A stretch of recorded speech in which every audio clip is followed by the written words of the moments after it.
Hey you guys, it's that time again for a video, and before I get into the topic of our discussion today, I just want to take a few minutes and do something a little different than I normally do. And I would like to I'm not gonna really get into a conversation about it, but it's something that's going on in the world. It's known worldwide, and I'm sure you all know exactly what I'm talking about, and that's this virus that's going around. And I'm not even going to call the name of the virus because I'm a firm believer in manifesting intentions.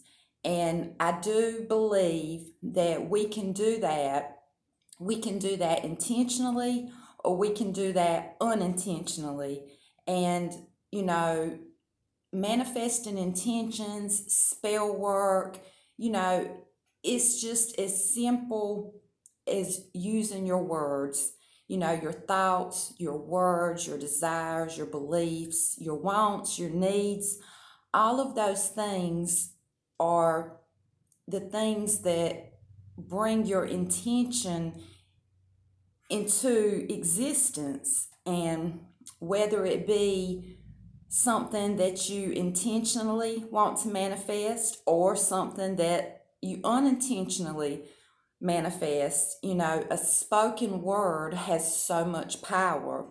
And we don't even have to speak these words. We can simply think them, we can meditate, and we can just talk about things in our day-to-day conversations with friends and co-workers, and unknowingly continue to repeat certain words or certain phrases, and we'll eventually manifest these intentions. And like I just said, it may be something negative, it may be something that we have no desire to want to bring into existence.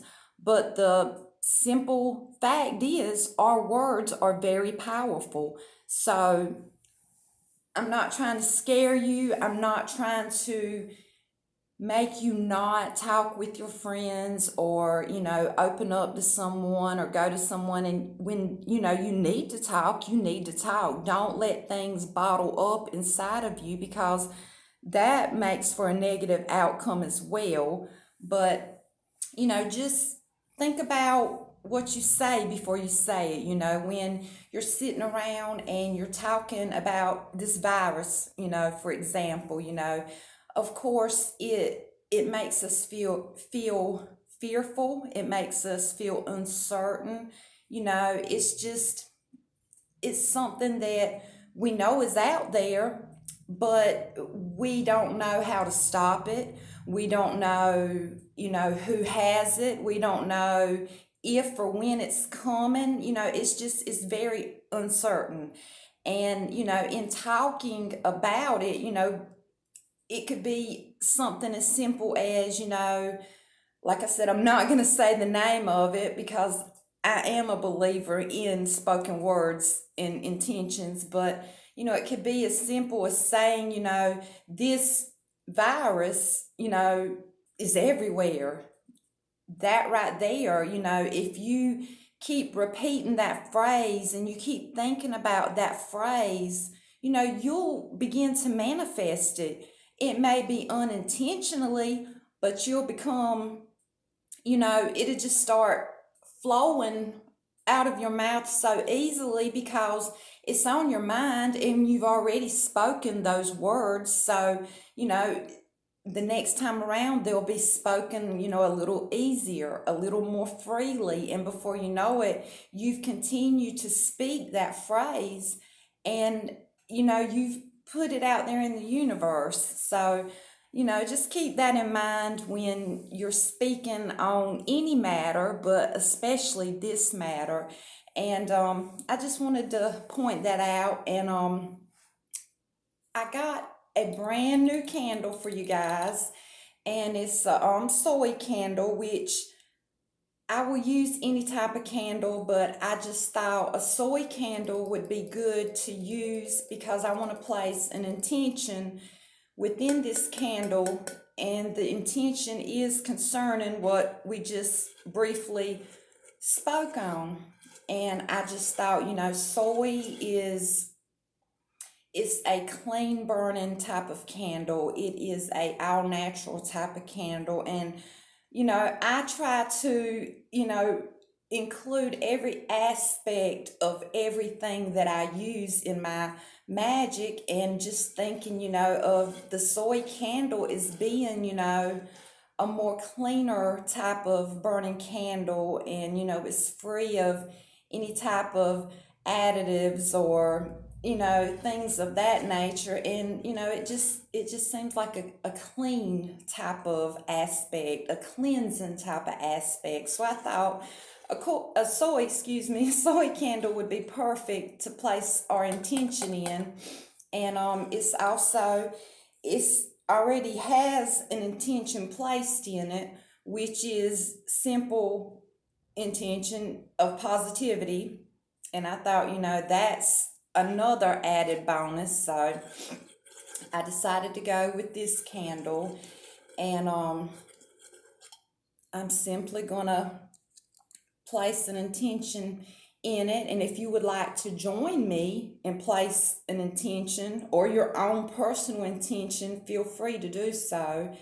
And each and every one of us have our own way of doing things. And you can think of your intention, you can speak your intention, when you're placing it in a candle or an incense or blessing a tool. You do it the way your heart feels the need for you to do it. You do what's right for you. And when I place my intention within something, I say my intention, but usually I'll whisper it.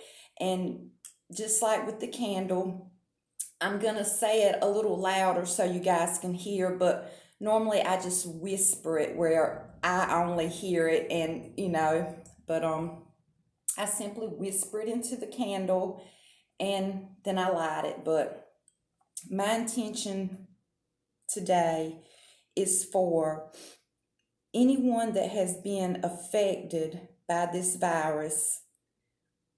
If they have been infected, if they are sick, please help them to heal.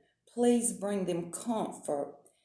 And for everyone else that has not been infected but yet has been affected, please bring a sense of peace to their mind, but yet keep them alert, keep them safe, and let a end to this virus come, and come swiftly. Let a cure come for this virus. And the remaining people that are infected with this virus, let them be healed quickly. Let them be healed swiftly. And let this virus be no more. So it shall be. And it will be. Because, like I said, spoken words have much, much power.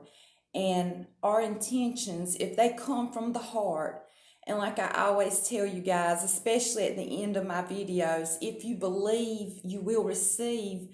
And that is key in manifesting your intentions, is, having the faith, believing in something that hasn't actually happened yet, believing in something you can't see, that you can't touch, but it will come into existence. You just have to have that belief in your heart, and you will receive it.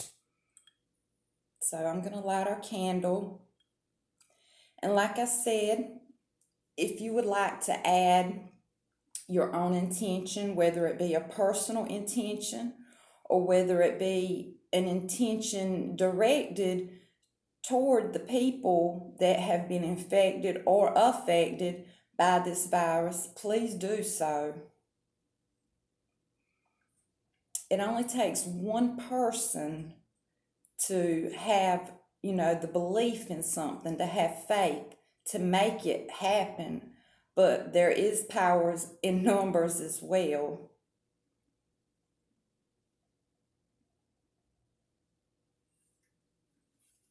And I'm just gonna let it sit over here to the side and burn.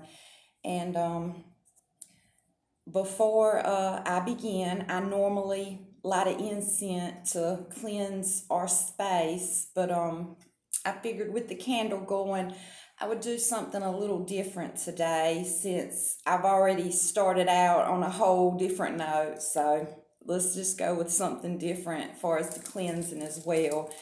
I've got some spray, and I have used spray in the past, and in my personal, spell work and my private time of meditation, I use sprays and oils and things like that all the time, every day. So I thought I would just share this spray with you guys, and this is how we're going to cleanse our space today. And it's just it's an intention spray is what it is, but it has many properties to it. And one of the properties that it has is cleansing and protection. So I thought it would be fine to use to cleanse our space. And that's what I'm going to do now. I'm just going to simply spray a little bit around us and cleanse our space. And I have come to find out when you are working alone and you're cleansing your space, it is helpful to remember, this is your crown chakra and, your third eye. But when you are trying to meditate or do any spell work, it is very useful to spray the spray above your head because the mist is going to fall down on you.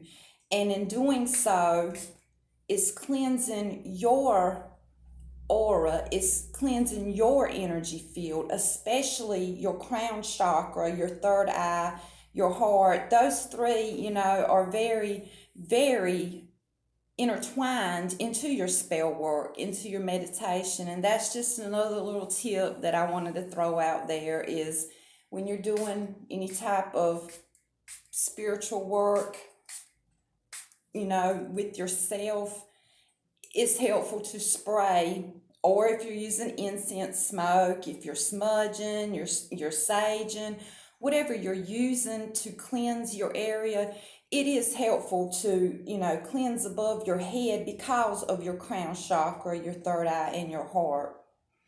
But let's move on because I will get sidetracked, you guys, and I do apologize. I did bring a stone today, and I only brought one because I thought that's all we need. And I simply just brought my little smile baby rose quartz wand, and I use it for many, many things. I use it in, excuse me, in my crystal healing. I use it in my spell work. I use it as a wand. I use it when I am trying to clear out and break loose negativity. And it's very, very useful for that. But that's not what we're here for today.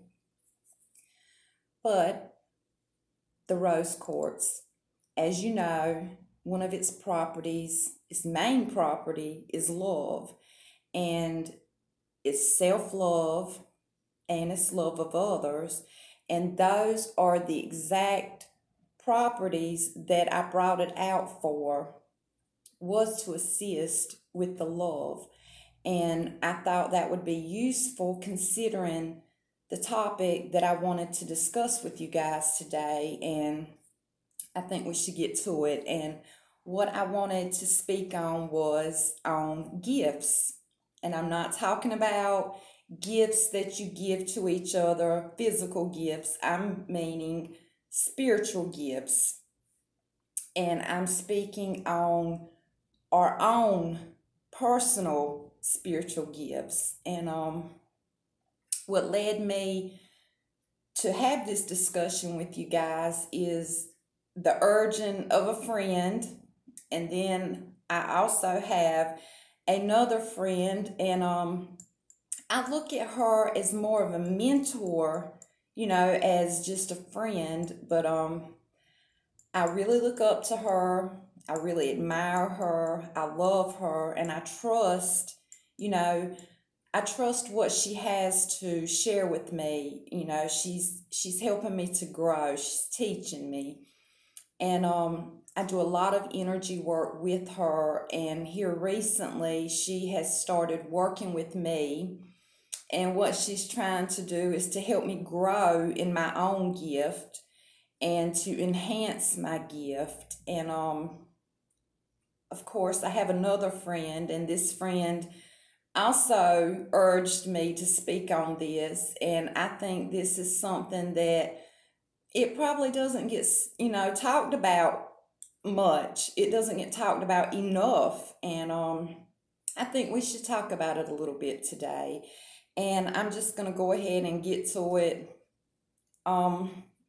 Gifts, gifts of the spirit, spiritual gifts, our own personal spiritual gifts. And everyone has gifts. Some people have one gift, some people have more than one gift. And these gifts can be of a physical nature, and they can be of a spiritual nature. And I am talking more about the spiritual nature, but let me tell you this, if you don't have a spiritual gift, meaning, psychic, you're able to communicate with spirits, indigo children, one of the older terms used, a fortune teller, a medium. There are star children or a star child, and that's more or less when you hear people refer to as an old soul, that is a star child.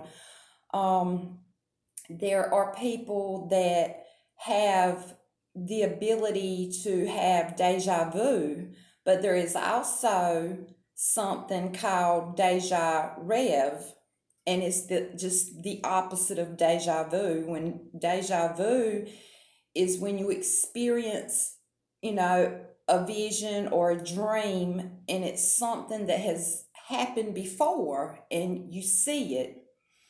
And it may happen again, but it's already happened at some point in time. But the deja rev is more or less when you see something. It could just be a thought pop in your head, something you see in your mind with your third eye. It could be when you dream, and you can dream when you're asleep, but you can also dream when you're awake, and that's called a waking dream. And I do that myself. And deja rev is when, during some point, you see something or someone, and it's something that hasn't taken place yet. It's, I guess, in a way, it's like seeing into the future, but it's a form of deja vu. And I'm not going to get any further into that because that would be a whole nother discussion, and I'm trying not to drag this out too awful long because I do have to get to work, but I do want to touch on a few more things. There's different ways that we receive our gifts. There's, for instance, some people are born with their gift.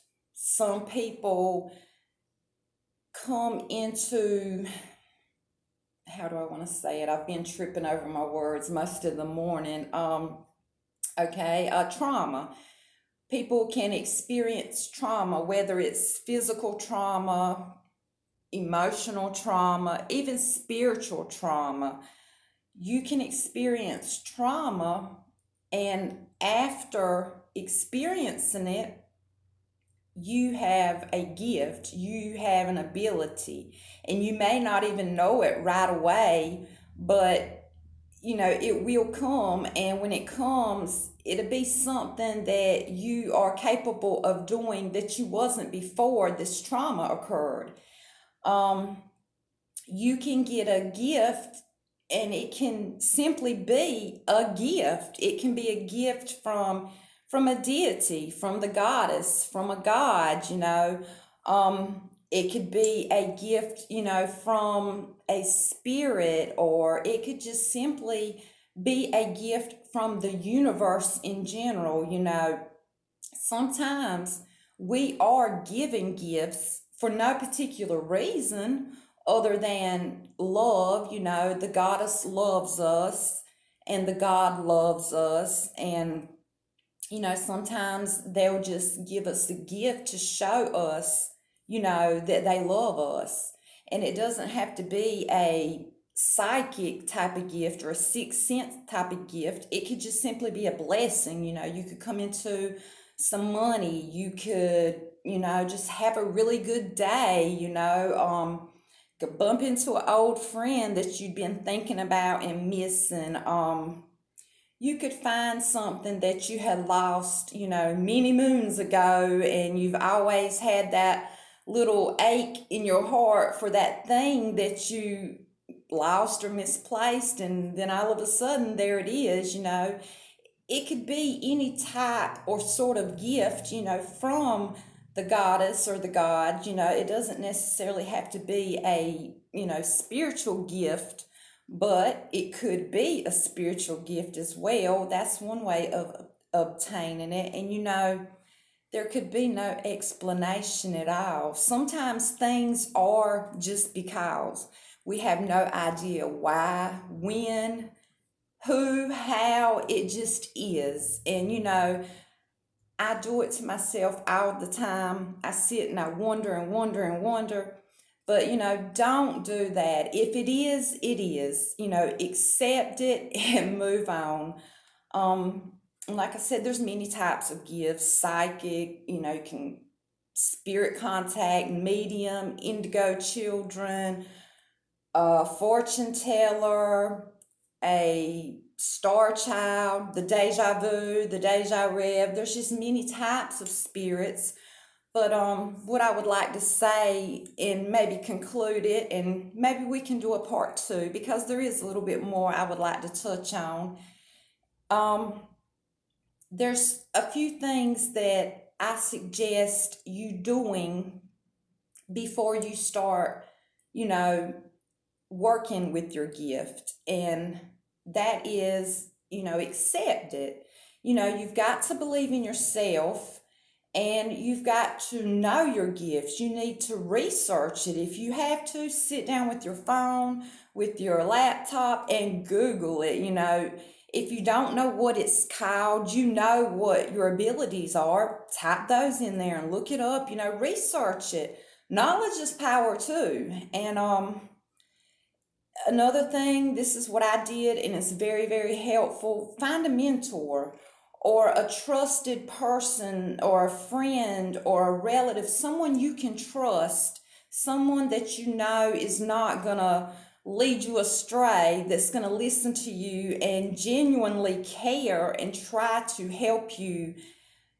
Find someone to talk to about it, to share your experiences with, because when you keep something to yourself and you have no one to talk to, that's a very tough thing. And it will make you shy away from embracing your gift. And another thing, have patience. Nothing happens right away. It may not even happen overnight, but don't feel like you need to rush, and don't rush. Don't try to rush. And that's something I do. I'm guilty. Just don't rush yourself because, and I hate to say my age, but I'm 43, and I just now have actually accepted that I have a particular gift. And, I used to kind of like dance around it. I knew, but I didn't. I guess I was self conscious. I had many insecurities, and I just, I felt like I wasn't worthy enough to have a gift. I felt like I wasn't worthy enough to even say the words, I have a gift. And that's what one of my friends helped me with. So I do suggest you find a mentor or a friend that you can share your experiences with, because that will help you evolve. And I guess lastly, just embrace it. You know when there's something about you that's different from others. You know there's something you can do that others can't. You know yourself better than anyone else. And you know when something is, it's not like everyone else. You know what you can do. Embrace it. Don't shy away from it, because just like the old saying, and I know it's probably used in a whole nother light, but it is true. If you don't use it, you will lose it. And I know that's probably not the best reference to make, but that is true. And I'm not just saying it, in the way that you're thinking it's being referred to, but in anything, it could be a car. If you let a car sit up and you don't drive it, it's not going to run. If you have a battery in something and you don't occasionally use that item, that battery is going to just die from not being used. When a person gets older, if you just let that person sit there and not exercise and not move around, they're going to lose the ability to move around. So if you don't use it, you will lose it. So, embrace your gifts. And I really would like to talk to you guys some more about this topic. So I think maybe we will do a part two. And until then, if I said anything that resonates with you, please like and subscribe. And as always, if you believe, you will receive. Much love. Bye.